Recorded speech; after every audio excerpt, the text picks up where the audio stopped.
क्या कुछ कहना चाहेंगे? देखिए, आज लातेहार कांग्रेस पार्टी की तरफ से माननीय विधायक जी के नेतृत्व में जो हमने कांग्रेस के विधायक रामचंद्र सिंह के नेतृत्व में आज एक विरोध दर्ज करते हुए हम लोगों ने आज पुतला दहन किया है। माननीय हमारे जो राहुल गांधी है, अभी संसद में विपक्ष दल का नेता है, उनका एक कैबिनेट मंत्री का दर्जा होता है और आप इस तरह से ओछी बयानबाजी, ये बतलाया हुआ लोग देख रहे हैं कि वो तो अभी आपका हरियाणा हार रहे हैं, जम्मू कश्मीर हार रहे हैं, ये बौखलाए हुए हैं। झारखंड भी हारेंगे, महाराष्ट्र भी हारेंगे और दिल्ली भी हारेंगे।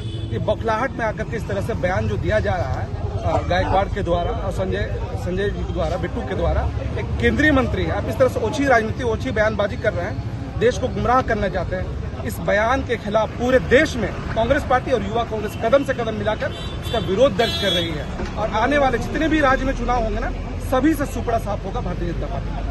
आपका परिचय? मेरा नाम आफ्ताब आलम हुआ, प्रदेश उपाध्यक्ष युवा कांग्रेस। देखते हैं